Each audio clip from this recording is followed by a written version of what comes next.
Et à 9h moins le quart, Béatrice Benoît-Gonin est avec nous pour nous parler de l'expo du jour qui nous emmène ce matin au musée du Louvre, c'est à Paris, vous le savez, qui propose de découvrir les trésors de l'un des collectionneurs, j'allais dire, les plus importants, les plus fascinants du 19e siècle, le marquis Campana. Alors, il avait des milliers d'œuvres qui ont été réparties dans le monde entier, mais vous avez réussi, je finis ma phrase, à en réunir quelques-unes au Louvre, et c'est ça. C'est ça l'objet de l'exposition, et c'est ça la rareté aussi. Ouais. C'est une exposition assez événementielle dans le sens où ce qu'on va voir là, on ne le verra pas souvent. Cette collection effectivement du marquis Campana, qui est italien, qui a vécu à Rome au 19e siècle, a acquis plus de 12 000 objets d'art.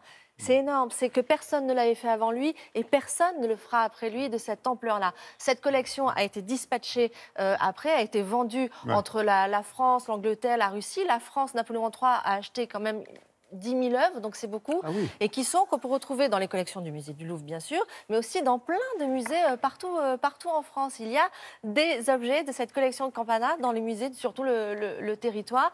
Et là, dans l'exposition, très exceptionnellement, il y a à peu près 500 œuvres d'art qui ont été rassemblées pour cette exposition et qui montrent ce goût incroyable, finalement, de ce marquis Campana, cette boulimie aussi, cette envie d'apprendre, cette envie de collectionner, et des choses, finalement, de son pays, des choses italiennes qui vont de l'Antiquité. Voilà. De l'Antiquité, c'est l'Italie. On va dire que c'est pour ça qu'on a entendu d'ailleurs la Traviata. Voilà, c'est l'Italie. De l'Antiquité à son époque à lui, à l'époque contemporaine, à son époque contemporaine, au 19e siècle. Et donc c'est vraiment une balade dans l'histoire de l'art italienne que je vous propose tout de suite de retrouver au musée du Louvre.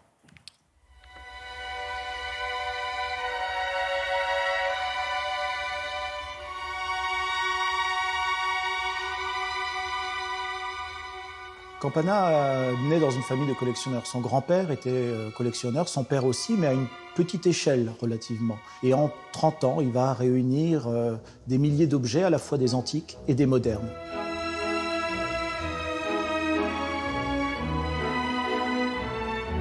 Il y a deux éléments chez Campana qu'il est parfois difficile de démêler. Il y a la passion d'abord, c'est la passion d'un homme, une compulsion presque, tant il amasse des séries entières d'objets, parfois répétitifs. Et puis en même temps, c'est une collection qui obéit à un projet. Et son projet, c'est justement de tracer un portrait de l'Italie, de rendre compte de ce génie italien. Et c'est un projet qui a évidemment une portée culturelle, mais également une portée politique.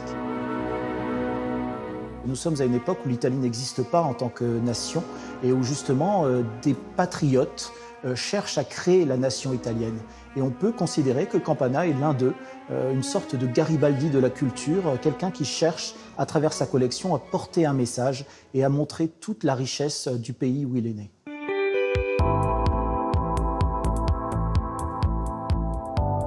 Campana a été victime de sa passion. À un moment donné, il a mélangé les comptes. Il était directeur du Mont de Piété à Rome et il semble avoir fait des malversations, avoir puisé dans la caisse pour financer sa passion.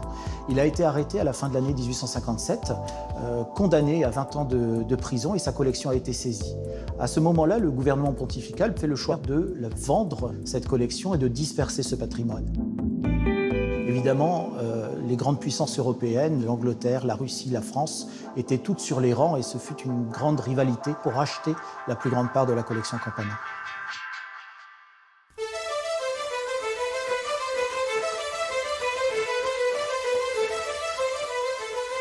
L'un des objectifs de l'exposition est de montrer au public la richesse de cette collection et son importance pour les musées français, en particulier, mais pas seulement, pour le musée du Louvre. Qui sait par exemple que la bataille d'Uccello, un des chefs-d'œuvre de la peinture italienne du Louvre, vient de la collection Campana, ou que le célèbre sarcophage des époux, le chef-d'œuvre de l'art étrusque, vient de la collection Campana. Bref, c'est une exposition qui donne aussi envie au public de retourner dans les salles du musée et de voir effectivement que 1200 œuvres du marquis Campana sont exposées en permanence au Louvre. Et un Louvre ouvert. L'histoire a mal fini pour lui, mais enfin, il faut quand même reconnaître que c'était un grand collectionneur. Donc, à propos de Louvre aussi, je voudrais vous parler de deux livres, Scènes de crime à Orsay, qui vient de sortir, et Scènes de crime au Louvre. Donc, ce sont des livres de Christos Markogiannakis, qui est juriste, et qui raconte finalement l'histoire des meurtres dans les tableaux. Des tableaux les plus connus, on le voit sur la couverture, par exemple, Marat assassiné. Il va vous expliquer qui, pourquoi, comment. C'est de l'enquête, vraiment façon criminologie. C'est très intéressant pour Noël, aux éditions Le Passage. Voilà. Merci beaucoup, Béatrice. Merci.